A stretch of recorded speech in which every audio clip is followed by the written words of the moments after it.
that was just published. Not that you have to read it or care about it, but I want to tell you what inspired it. And in 2008, the Barack Obama campaign, whether you liked Obama or not, I imagine the Republicans in the room have to acknowledge that that campaign was a pretty remarkable endeavor. MyBarackObama.com, a new platform of engagement. 35,000 self-organizing communities coming together across every conceivable difference. Yes, we can, the mantra of that campaign. Change starts, Senator Obama said, from the bottom up. All the lexicon that I started to embrace and appreciate, this notion of platform thinking, this notion of bottom-up thinking, this idea that one-way conversations are dead and are being replaced with two-way conversations, these 35,000 self-organizing communities that have come together. In an effort to continue the conversation, you may recall President-elect Barack Obama said that this conversation will not end on Election Day because government doesn't just mean getting elected. That he wanted that conversation to continue not just for the transition, not just for the first 100 days of the administration, not even for the first or second term, but he wanted to set the tone and tenor for a cultural shift in terms of civic engagement that would transcend his presidency. And he created something you may recall called Change.gov, a new platform to shift from campaign mode to a transition mode. In fact, if you want to quickly Bing or Google or Yahoo it, you'll see that Change.gov still has a static web page sitting there today. Some of you may recall this intimately because you may have participated in it. He invited those millions and millions of people that came together in the campaign to participate in an unprecedented town hall. Millions online, thousands in room, exponentially larger than this, to continue that conversation, to set the tone and tenor for the next generation of Americans. He asked people, and you'll see on the static page, the opening letter says, "What's on your mind, America? Is it the war in Iraq? Is it the war in Afghanistan? Is it the war on terror? Is it the financial meltdown?" Remember, this is 2008. Is the issue of climate change your top priority? Come and participate in this unprecedented engagement. And people did. Overwhelming numbers came together on that fateful day. And folks were sitting there, bated breath, anticipation, the enthusiasm building up about what was on the American people's mind, this direct engagement with the President-elect, once-in-a-lifetime opportunity. And just as we did about 9 or 10 months ago, the Academy Awards, when Michelle Obama opened up the envelope, in this case, President-elect Barack Obama opened up the envelope with the aspirations of the American people. The number one priority, you may recall, on that fateful day, was it Iraq, Afghanistan? Was it the financial meltdown post-Lehman Day? No, the number one issue on the American people's mind was legalized marijuana. Well, the President-elect's reaction was not dissimilar to yours. And you may vaguely recall, he got in a little bit of trouble. Yeah. Folks were upset that he dismissed their voices because people were quite sincere. This was their top priority. So what did the President-elect do? He did what probably 9 out of 10 of us would do in his position.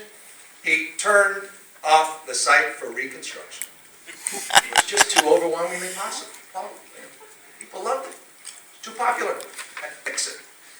And it literally disappeared, and it was shifted into the whitehouse.gov site. This bottom-up candidate transitioned to a top-down president. Yes, we can became yes, he can. All of a sudden, those voices that were amplified to turn out the vote, to write checks, to volunteer, eager to participate in a two-way conversation post-election day were, well, many just disappointed. And we shifted into the old model of governance. This is not an indictment of President Obama. No, this transcends his tenure. This is the way we govern. The way we govern here in Sacramento, most assuredly. It's the way we govern in most local elected offices. It's the nature of government. And it's not working very well for many folks.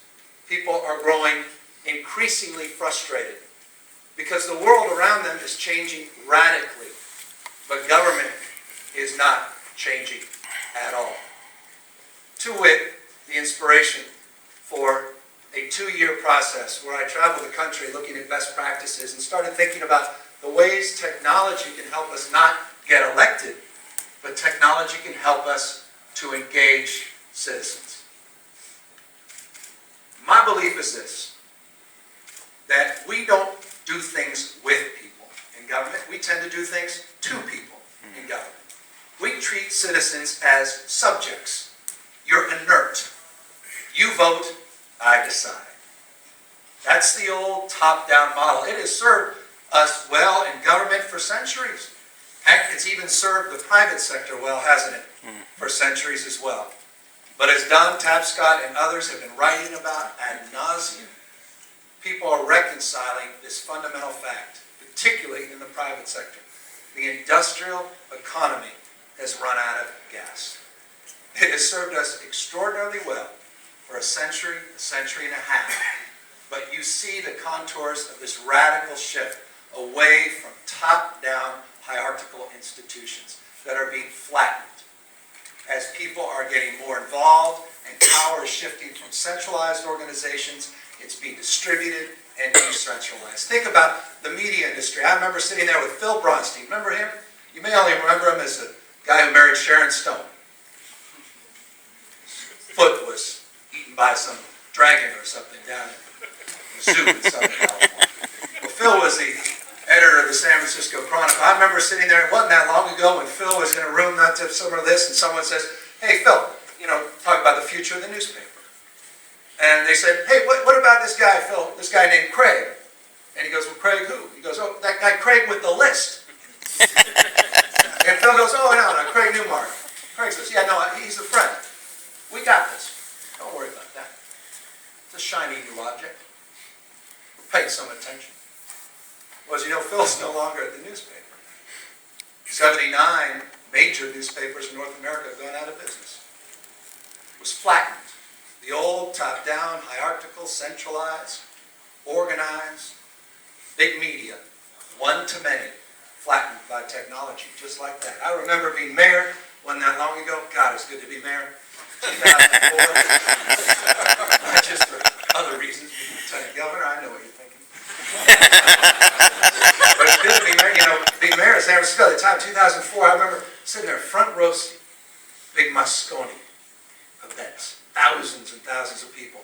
All of a sudden, this guy named Steve walks out, up on stage. Ladies and gentlemen, iTunes. Wow. I've never bought an album since.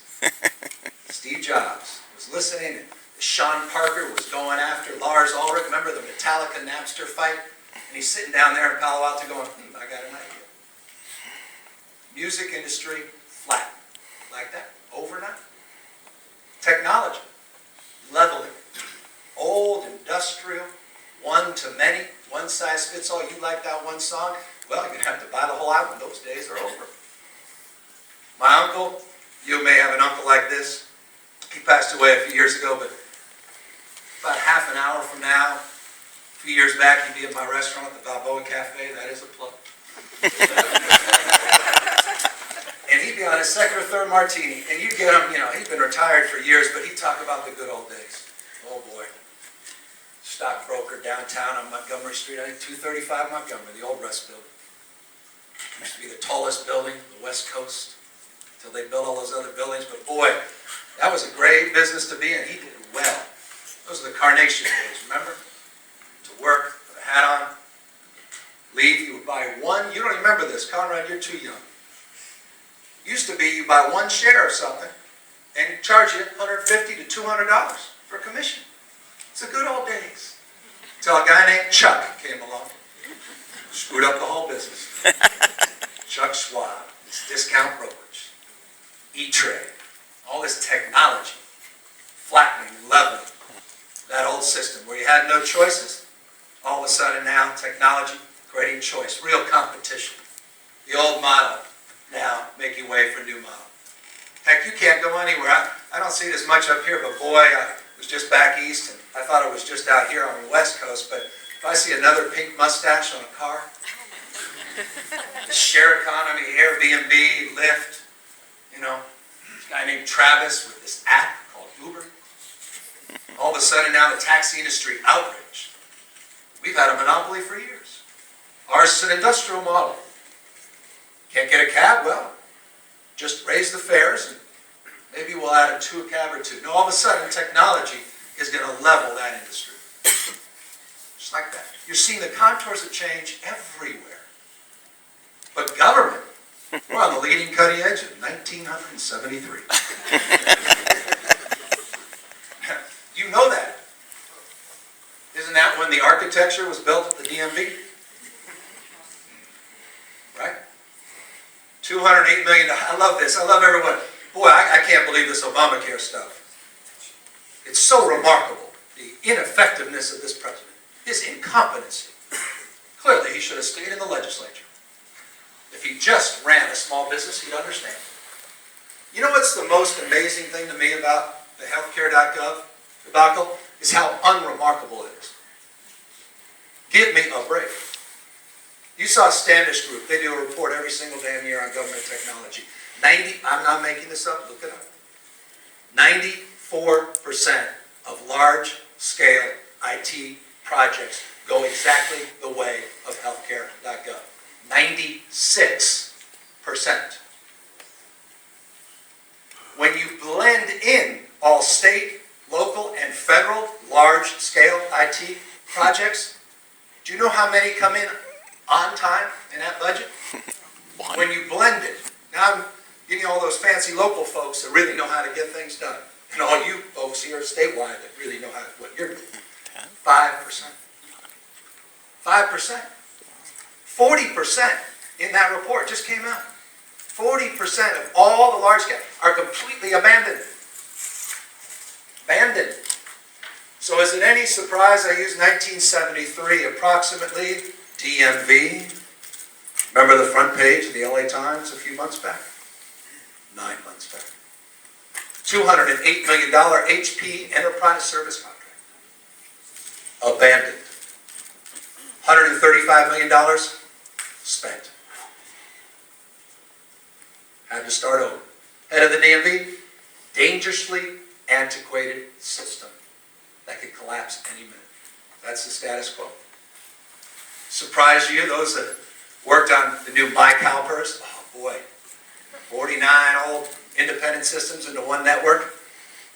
That was a $507 million, remember? 500, look this up. $507 million, $500 million. It was only $228 million over budget. Sure, it needed to be upgraded. That was the old COBOL system. Remember that old mainframe? From the 60s. I'm being generous about 73. This was, well, that wasn't much of a headline. Even the LA Times didn't play that one up. You think, well, wait a second, what about, you forgot, isn't the controller suing some? $371 million payroll system upgrade. How much was spent? $254 million. You can't make this stuff up.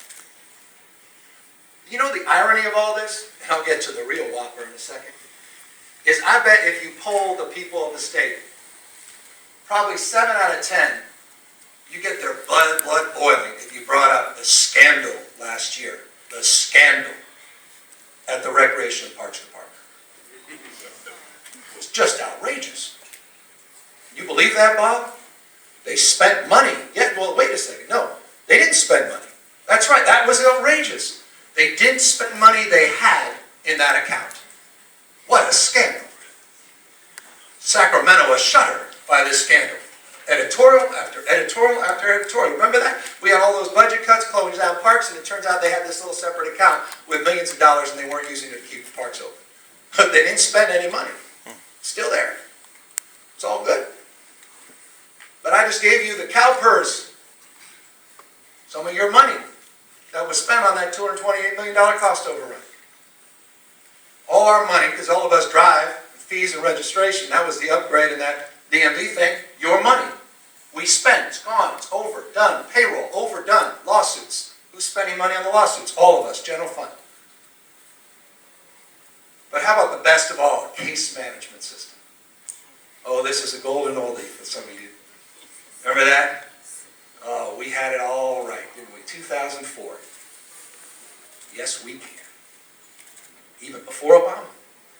Yes, we can upgrade and update 58 disparate case-managed filing systems for the courts into one single network. Thank God, amen, almighty. It's been impossible to get into the system.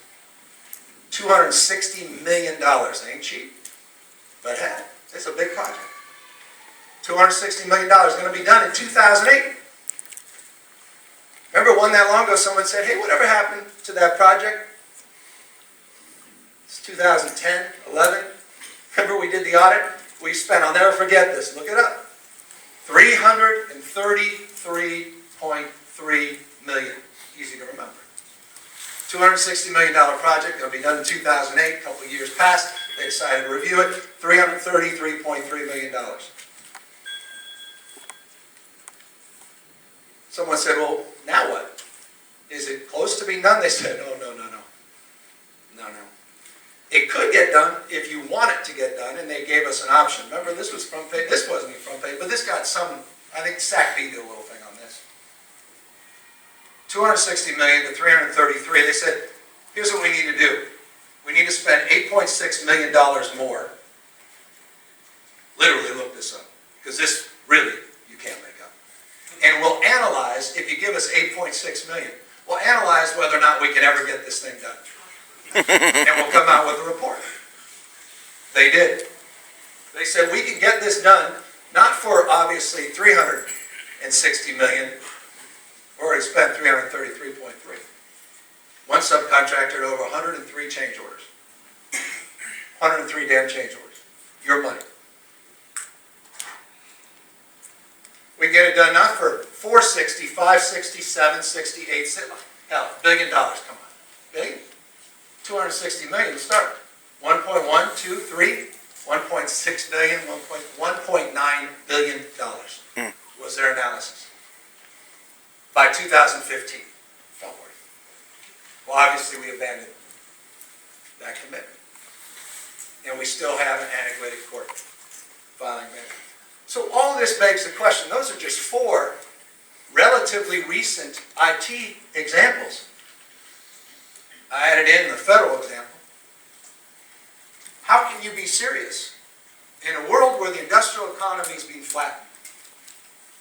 How can you be serious to maintain the same mindset that brought you this debacle as we move forward? You can't continue to do what you've done and even get what you've got. The world is changing at such a rate and speed, our heads are now spinning. We're being left behind. And you know what? I saw Carl's 2 beautiful kids. Those are digital natives. Their brains are wired differently than every single person's in this room. You can't educate them like we were educated, and you sure as heck can't serve them like we've been served. We're digital immigrants. We've been learning the language of technology, right? This world, as Tom Friedman loves to say, is no longer connected, it's hyper-connected. He loves using this great example. Boy, I love it too, because it just sums things up so brilliantly. The book was The World is Flat. You all know it. New York Times bestseller in 2005. Not 1995, 2005. He said in that book, which was about globalization and technology, that's what the book was about, globalization and technology. In the book, you look under the index, under A, B, C, D, E, F, F, F, A, F, A, C, Facebook is not even in there. It's about globalization and technology. He says in 2000, we had an interview with him a few months back, he said, you know what, 2005, Twitter was a sound. The cloud was in the sky. 4G was a parking space. LinkedIn, a prison. Apps were things you filled out to get into Sacramento State. Big data was a rap star. And Skype, for most of us, was a typo.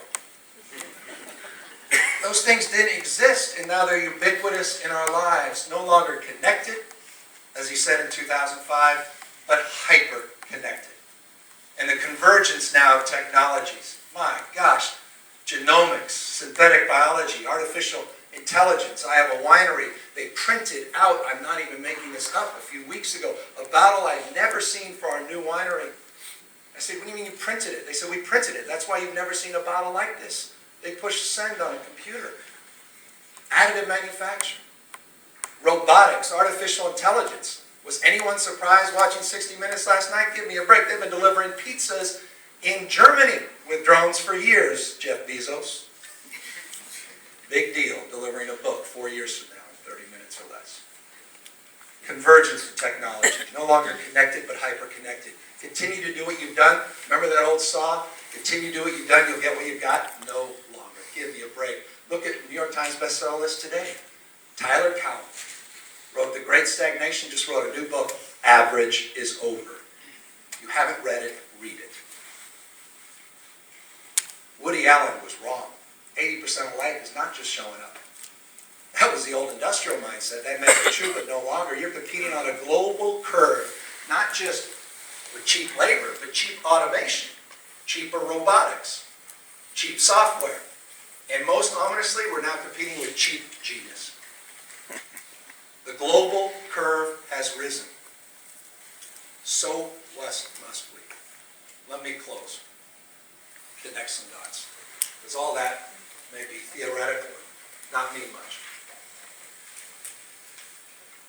I think it's great that someone decided that California should move cautiously to the cloud in 2013, or at least begin the conversation in 2013.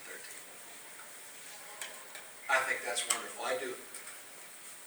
I think that IF, whatever you guys call it up here, I call this government language, is frankly an incumbent protection act. So I don't buy your information request. God bless, but good people can disagree, and clearly I'm in the minority because we already did it.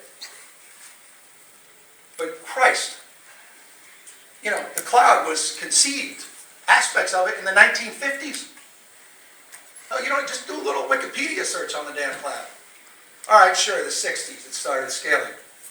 But I remember a guy named Mark Benioff leaves Oracle in the 90s and started Salesforce. Why do I know that? Because he's in San Francisco. I mean, Eucalyptus, remember that company? 2008, they had truly moved forward with open APIs for the cloud. In 08, so I'll be fair and say, all right, 08 really started to scale. There are 12 states that have a cloud-first policy. California is not one of them. Idaho, Alabama, Minnesota, Texas. I know how sensitive we are to Texas. New York, New Hampshire, New Jersey. Shall I continue? You get the gist. Wyoming, Colorado, but not California. It's inconceivable to me, with respect to the request for information on CalCloud this summer. Come on. Give me a break. I had to break your rules to become the first state agency as Lieutenant Governor to go to the cloud. Well, we're concerned about security, sir. Well, we have 3 people and we really don't do much.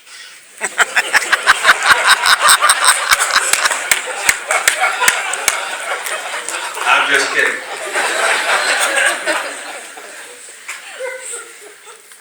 It's cultural, not just technological. We're still building out systems, IT departments, still building and buying. And you have this on-demand resource. It's always iterating, it's scalable. And you're still debating it? The world is changing. And we're still stuck in an industrial mindset. We're on a collision course with the future. Final point. I couldn't believe my ears. I get it. I think Governor Brown's done an amazing job with the budget. He has. Tough circumstances. Legislature, Democrats. You got to give him credit. Tough choices. And the public, I give him credit for making tough choices on taxes too. Impacted every single person, especially on Black Friday. Or Cyber Monday, what was it? But we cut the budget for something as simple as open data. You haven't updated your open data sets in years. So, I mean, my gosh, how foolish that is. Hell, if I were governor, I am when the governor's out of town, so this is an opportunity. No, I'm serious. We actually drafted an executive order. I'm just warning you, Governor Brown. We did. I mean, when I was mayor in 2009, we required open data sets, machine-readable, downloadable open data. Cost us nothing. You heard from one of the folks that benefited from it today, You got the guy who came up with this brilliant idea, ClickFix. It's right here in the audience. All these private sector companies that started to pop up because we decided to take information that was captured in the vaults of government and just put some simple data sets online in each city department and make them available. Try to standardize them best we could. Some high-value data sets. What the hell did that take? Nothing. Simple executive order. Governor should do the damn same thing. You can, if you're quoting me, take out the word damn. You should do the same thing. Just put the resources back into that data portal we have. Get serious here. Ronald Reagan got it. Remember Governor Ronald Reagan? President Ronald Reagan? He's the godfather of the open data movement. In the 1980s, he said, you know what? We got all this fancy satellite technology, and you are paying for it. You're subsidizing it with taxpayers' dollars. And you know what? It's in the vaults. No way.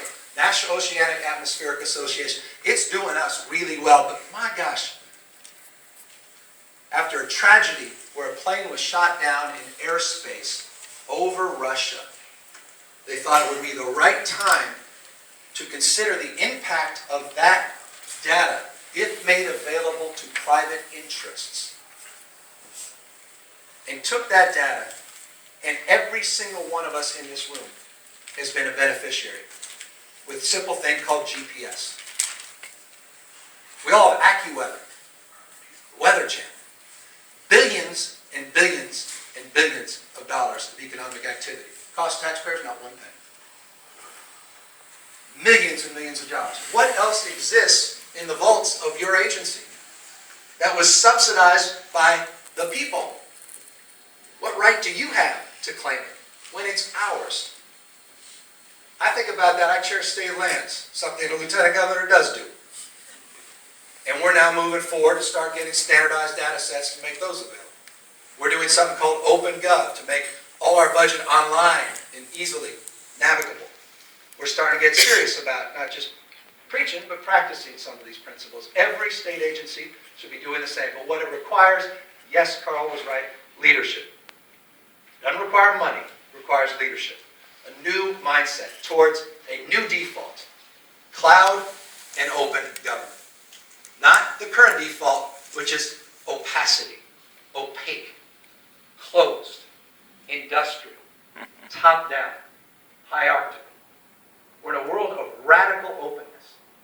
Government needs to respond to that, or we're going to get run over. And for California, that's prided itself on being the leading and cutting edge, it's inexcusable to stand to this atrophic phase of our lives, if that's even a word. Stalled, scared to make a decision because, well, my friends that have the old contracts, they're going to connect dots, make me, well, I'll be safe. The biggest risk is to change the way we've done things. The best in interest, God bless them, they don't want to see any change. They help. The best in interest are writing your RFR. They're helping draft our RFQs and our RFPs. They've got teams of lawyers working full-time, but the abolitionists of the world, all these other folks, they don't have the capacity. We need sort of